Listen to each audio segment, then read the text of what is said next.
ತನಿಖೆ ಮಾಡಿಸ್ರಿ ಅಂತ ಅನ್ನುವಂಥ ಬುದ್ಧಿ ಕೊಡಪ್ಪ ಮಂಜುನಾಥ ಅಂತ ಕೇಳೋದು ಒಂದು ಪಾರ್ಟ್. ಇನ್ನೊಂದು ಪಾರ್ಟು ರಾಜ್ಯದ ಕೋಟ್ಯಾಂತರ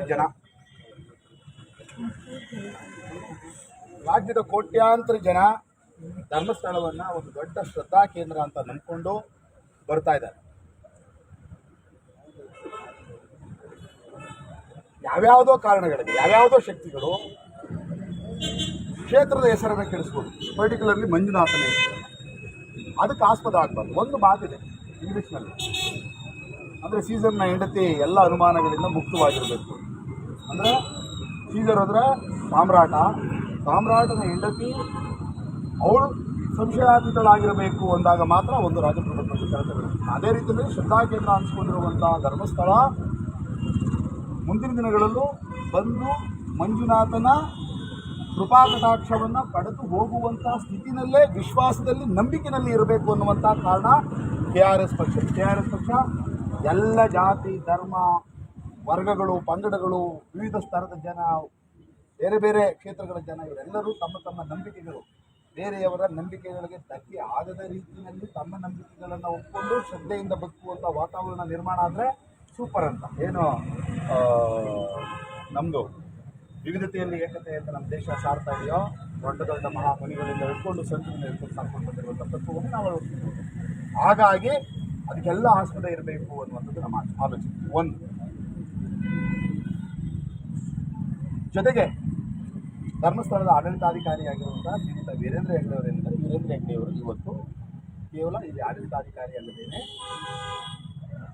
ಬಹಳ ಮುಖ್ಯವಾದ 2 ಕೆಳಮನೆ ಮೇಲ್ಮನೆ ಅಂತ ಹೇಳುವಂಥ ರಾಜ್ಯಸಭೆ ಸದಸ್ಯರು. ಹಾಗಾಗಿ ಪ್ರಜಾತಂತ್ರ ವ್ಯವಸ್ಥೆಯ ಜವಾಬ್ದಾರಿ ಕೂಡ ಹೆಗ್ಡೆ ಇರುತ್ತೆ. ಸರ್ಕಾರ ಅವರನ್ನು ನೇಮಕ ಮಾಡ್ಕೊಂಡು ಅದನ್ನು ಇವರು ಒಪ್ಕೊಂಡಿದ್ದಾರೆ. ಹಾಗಾಗಿ ಇಲ್ಲಿ ರಾಜ್ಯ ಸರ್ಕಾರ ನಡೆಸಿದಂಥ ತನಿಖೆ ಮತ್ತು ಕೇಂದ್ರ ಸರ್ಕಾರದ ಅಧೀನದಲ್ಲಿರುವಂಥ CBI ನಡೆಸಿದಂಥ ತನಿಖೆಯಲ್ಲಿ ನಿಜವಾದ ಅಪರಾಧಿ ಯಾರು ಅಂತ ಗೊತ್ತು ಮಾಡೋಕ್ಕಾಗಿಲ್ಲ ಅಂತ ಅಂದಾಗ ಇದು ಬೇರೆಲ್ಲ ಪ್ರಕರಣಗಳಿಗಿಂತ ಅಗ್ರಗೊಳ್ಳಬಾರದು. ಇದು ಶ್ರೀ ಕ್ಷೇತ್ರ ಧರ್ಮಸ್ಥಳದ ಮಂಜುನಾಥೇಶ್ವರ ಸ್ವಾಮಿಯ ಮೇಲೂ ಕಳಂಕ ಬರಬಹುದು, ಅದು ಆಗಬಾರ್ದು ಅಂತ ಅನ್ನುವಂಥ ಕಾರಣಕ್ಕೆ ನಾನು ಆಡಳಿತಾಧಿಕಾರಿಯೂ ಹೌದು, ಒಬ್ಬ ರಾಜ್ಯಸಭಾ ಸದಸ್ಯರೂ ಹೌದು. ಆ ನಿಟ್ಟಿನಲ್ಲಿ ಕೇಂದ್ರ ಸರ್ಕಾರ ಮತ್ತು ರಾಜ್ಯ ಸರ್ಕಾರ ಬೇರೆ ಯಾವುದೇ ಟೆಕ್ನಿಕ್ಯಾಲಿಟೀಸ್ ಏನೋ ಆ ಟೆಕ್ನಿಕಲ್ ಪ್ರಾಬ್ಲಮ್ ಇದೆ, ಈ ಸಮಸ್ಯೆ ಇದೆ, ಈ ಕಾನೂನು ಈ ಥರ ಹೇಳ್ತಾರೆ, ಎಲ್ಲವನ್ನು ಬಗೆಹರಿಸ್ಕೊಂಡಿದ್ದಾರೆ. ಹಾಗಾಗಿ ಅದೆಲ್ಲವನ್ನು ಬಿಟ್ಟು ಮರುತನಿಖೆ ಆಗಬೇಕು. ಯಾರು ಅಪರಾಧಿ ಶಿಕ್ಷೆಗೊಳಗಾಗಬೇಕು. ಮತ್ತು ಜನ ಎಲ್ಲೋ ಒಂದು ಅನ್ಯಾಯ ಅಕ್ರಮ ದೌರ್ಜನ್ಯ ಇತ್ಯಾದಿ ಆಗುತ್ತೆ ಅಂತ ಅಂದಾಗ ಅದಕ್ಕೆ ಸರ್ಕಾರ ತಡೆ ಒಡ್ಡೋದಕ್ಕೆ ಬೇಕಾಗಿರುವಂಥದ್ದನ್ನು ಸ್ವಾತಂತ್ರ್ಯ ಬಂದು 76 ವರ್ಷದ ನಂತರವಾದರೂ ನಾವು ರೂಢಿಸ್ಕೊಂಡಿದ್ದೀವಿ ಅಂತ ಒಂದು ಸಂದೇಶ ಕೊಡಬೇಕು. ಹಾಗೆ ಜನಗಳ ಅಭಿಪ್ರಾಯ ರೂಪಿಸಬೇಕು, ಮಂಜುನಾಥನನ್ನು ಕೇಳಬೇಕು, ವೀರೇಂದ್ರ ಹೆಗ್ಡೆಯವರನ್ನು ನಾವು ಮನವಿ ಮಾಡಬೇಕು, ಸರ್ಕಾರವನ್ನು ಕೇಳಬೇಕು ಅನ್ನೋದು ಇದು ಭಾಳ ಮುಖ್ಯವಾಗಿ. ನಿಮಗೆ ಫಸ್ಟ್ ಹ್ಯಾಂಡ್ ಇನ್ಫಾರ್ಮೇಷನ್, ಕರ್ನಾಟಕ ರಾಷ್ಟ್ರ ಸಮಿತಿ ಪಕ್ಷ ನಾವೇನು ಹೇಳ್ತೀವಿ ಶಾಂತಿಯುತವಾಗಿ ಮಾಡ್ತೀವಿ, ಪ್ರತಿಭಟನೆ ಮಾಡ್ತೀವಿ. ಮಂಜುನಾಥನ ಕೇಳಿಕೊಂಡು ಬರೋದಕ್ಕೆ ಅಂತಲೇ ಬಂದಿದ್ದೀವಿ. ಪಕ್ಕ ದಯವಿಟ್ಟು ವಿಶ್ವಾಸ ಇಡಬೇಕು. ದಯವಿಟ್ಟು ಸಾರಿಗೆ ಹೇಳಿ ವೀರೇಂದ್ರ ಹೆಗ್ಡೆಯವರಿಗೆ ನಾವು ಅವ್ರನ್ನ ಭೇಟಿ ಮಾಡ್ತೀವಿ ಅಂತೇಳಿ ಪತ್ರವನ್ನು ಬರೆದಿದ್ವಿ.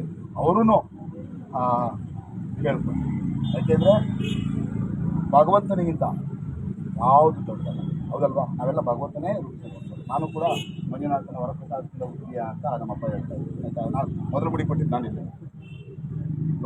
8ನೇ ವರ್ಷ ಕರ್ಕೊಂಡು ಬಂದು ನಮ್ಮ ಮನೆ ದೇವರುಗಳಿಗೆ ಮುಡಿ ಕೊಡಿಸ್ತೇನೆ, ಇಲ್ಲಿ ನೀನು ಅರ್ಕೆ ಮಾಡ್ಕೊಂಡಿದ್ದ ಕಾರಣದಿಂದಾಗಿ ಹುಟ್ಟಿದ್ಯಾ ಅಂತ 8ನೇ ವಯಸ್ಸಿಗೆ ಕರ್ಕೊಂಡು ಬಂದು ನನಗೆ ಇಲ್ಲಿ ಮುಡಿ ಕೊಟ್ಟರು ನಮ್ಮಪ್ಪ. ಅಂದರೆ ಈ ಥರದ್ದೆಲ್ಲ ಇದೆ. ಹಾಗಾಗಿ ಅವರನ್ನು ನಾವು ಕೇಳ್ಕೊತೀವಿ. ಮತ್ತು ಇನ್ನೊಂದು ಮಗ ಸಾಧ್ಯ ಆದರೆ ಮಾತಾಡಿ. ನಾವು ಈ ವೆಹಿಕಲ್ಗಳ ಜೊತೆನಲ್ಲೂ ಬಂದ್ರೂ ನೀವು ಎಲ್ಲಾದರೂ ಹೇಳಿದ ಜಾಗದಲ್ಲಿ ನಾವು ಯಾವ ಕಾರಣಕ್ಕೆ ಇದನ್ನು ಮಾಡ್ತಾ ಇದ್ದೀವಿ. ಯಾಕೆಂದರೆ ಕೆಲವೊಂದು ವಿಚಾರಗಳನ್ನು ನಾವು ಹೇಳದೆ ಹೋಗ್ಬಿಟ್ರೆ ಇವರು ಇಲ್ಲಿ ಬೇಡ ಅಂದರು ಅಥವಾ ಇವರು ಕ್ಷೇತ್ರಕ್ಕೆ ವಿರುದ್ಧವಾದಂಥ ಮಾತುಗಳನ್ನು ಧ್ವನಿನೋ ಇಟ್ಕೊಂಡು ಬಂದಿದ್ರೇನು ಅನ್ನುವಂಥ ಭಾವನೆಯೂ ಕೂಡ ಬರಬಾರ್ದು. ಬಹಳ ಮುಖ್ಯ ನಿಮ್ಮ ಜವಾಬ್ದಾರಿ. ಹಾಗಾಗಿ ನೀವೆಲ್ಲ ಯಾವ್ದಾದ್ರು ಒಂದು ಜಾಗದಲ್ಲಿ ನೀವೇನು ಅಲ್ಲಿ ಕೇಳ್ಕೊಂಡು ಬಂದರೆ ಅವ್ರನ್ನ ಎಲ್ಲಿಂತ ಅವ್ರು ಮಾತಾಡಿ ಹೋಗ್ತಾರೆ ಅಂತಂದರೆ ಅದಾದಮೇಲೆ ದೇವಸ್ಥಾನ ಆದಮೇಲೆ ಅವ್ರು ಬೇಕು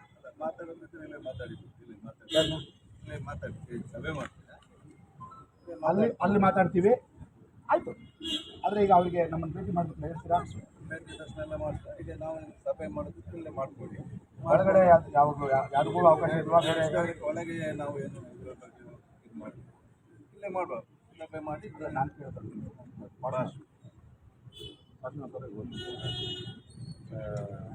ಬೇರೆ ಯಾವುದು ಈ ಥರದ್ದು ಜಿಲ್ಲೆ ಆಗಿರೋದು ಒಳಗೆ ಈ ಥರದ್ದು ಏನು ಆಗಲಿಲ್ಲ.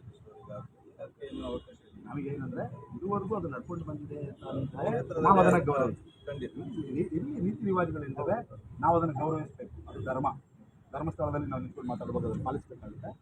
ಸೊ ಒಂದು ವೇಳೆ ಅದಲ್ಲ ಯಾರು ಅಲ್ಲೇನು ಹೇಳಿದ್ರು ಇಲ್ಲ ಸೌಜನ್ಯ ಪ್ರಕರಣಕ್ಕೆ ಸಂಬಂಧಪಟ್ಟಂತೆ ಮಾತಾಡ್ತಾ ಇರೋದು ನೀವು ಆ ಫೋಟೋ ತಗೋ ಒಳಗಡೆ ಹೋಗಬಾರ್ದು ಅಂತ ಅನ್ನೋ ಮಾತನ್ನು ಯಾರು ಹೇಳಿದ್ರು? ನಾನು ಅದ್ಯಾರೋ ಅಲ್ಲ, ಅದಕ್ಕೆ ಫೋಟೋ ತರಬಾರ್ದು ಮಾತಾಡಬಾರ್ದು ಅಂತ ನ್ಯಾಯ ಕೇಳೋದಕ್ಕೆ ಯಾರ್ದು ಅಭ್ಯಾಸ ಇಲ್ಲ. ಅದರಲ್ಲಿ ಏನಿದೆ ಮತ್ತು ಇದರ ಕ್ಷೇತ್ರದ ಒಳಗೆ ನಾವು ಯಾವುದೇ ಇದಕ್ಕೆ ಇಷ್ಟವರದ್ದು ಇದು ಮಾಡಲಿಲ್ಲ. ಇನ್ನು ಮುಂದೆ ಅದು ಇದಾಗುತ್ತೆ. ಸಭೆ ಮಾಡಿ ನಾವು ಇಲ್ಲಿ ಮಾತಾಡ್ಕೊಂಡು ಏನಿದೆ ಮಾಡಿ ಭೇಟಿ ಮಾಡಿ ಓಕೆ, ಥ್ಯಾಂಕ್ ಯು. ಆಯಿತು, ಅದು ಅದನ್ನು ವ್ಯವಸ್ಥೆ ಮಾಡ್ತೀವಿ. ನಾವು ವೆಹಿಕಲ್ಗಳು ಹಾಕ್ಬಿಟ್ಟು ನಾವು ಬರ್ತೀವಿ. ಅಲ್ಲ, ಸಭೆ ಮಾಡೋದು ನಾವೆಲ್ಲ ಸೇರಿ